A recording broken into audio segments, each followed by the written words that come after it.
எக்ஸலில் பார்த்தீங்கன்னா இந்த நீங்கள் பார்க்குறீங்களா இந்த டேபிளில் சேல்ஸ்மேன் நேம்னு இந்த நேமை வந்து எனக்கு தமிழில் மாற்றணும். அதை எப்படி பண்ணுறது தான் இந்த வீடியோவில் பார்க்குறோம்.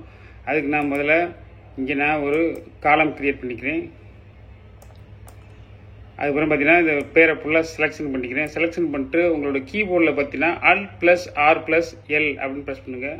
Alt+R+L ப்ரெஸ் பண்ணினாவே ரைட் சைடு பாருங்கள் டிரான்ஸ்லேட்டர்னு உங்களுக்கு இது ஓப்பன் ஆயிடுது. இந்த டிரான்ஸ்லேட்டர் நீங்கள் ஷார்ட்கட்டில் தான் கொண்டாடணும் இல்லை. அதுக்கு நீங்கள் உங்களோட ரிவ்யூ டேப் பாருங்கள். இந்த ரிவ்யூ டேப் பண்ணினாவே அதிலே டிரான்ஸ்லேட் இந்த ஆப்ஷன் இருக்கும். நான் சொன்னது வந்து ஷார்ட்கட்டு Alt+R+L ப்ரெஸ் பண்ணால் டேரக்டர் இப்படி கொண்டாடலாம். அவங்க ஞாபகம் வச்சுக்க முடியல. ரிவ்யூ டேப்பில் போய் டிரான்ஸ்லேட்டர் ப்ரெஸ் பண்ணிக்கோங்க. அடுத்ததாக பாருங்கள் இங்கே கீழே வந்து நம்ம வந்து இங்கிலீஷ்லேருந்து தமிழுக்கு மாற்றணும். ஸோ இப்போ இங்கே லாங்குவேஜ் நம்ம தமிழ் ஃபைன் பண்ணுங்கள். இந்த அங்கே தமிழ்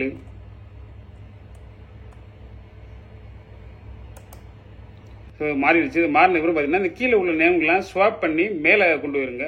ஸோ இதை ப்ரெஸ் பண்ணிங்கனாவே ஸ்வாப் ஆயிரும். இப்போ இதை ஃபுல்லாகவே நீங்கள் செலெக்ஷன் பண்ணிட்டு உங்கள் கீபோர்ட்லேருந்து Ctrl+C ப்ரெஸ் பண்ணிவிட்டு எந்த இடத்துல உங்களுக்கு இங்கே வேணும்னு வச்சுன்னா இங்கே ப்ரெஸ் பண்ணி Ctrl+V ப்ரெஸ் பண்ணுங்கள். அப்படியே அழகாக உங்களுக்கு பேஸ்ட் ஆயிரும்.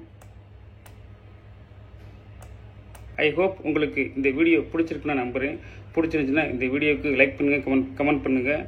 இன்னும் என்னோட சேனலை சப்ஸ்கிரைப் பண்ணாமல் இருந்தீங்கன்னா மறக்காமல் சப்ஸ்கிரைப் பண்ணுங்கள். சப்ஸ்கிரைப் பண்ணுறதை விட பக்கத்தில் உள்ள பெல் ஐக்கனை ஆல் நோட்டிஃபிகேஷனை எனபிள் பண்ணுங்கள். அப்பொழுது நான் போடுற அடுத்தடுத்த வீடியோக்கள் உங்களுக்கு நோட்டிஃபிகேஷன் வந்து கிடைக்கும்.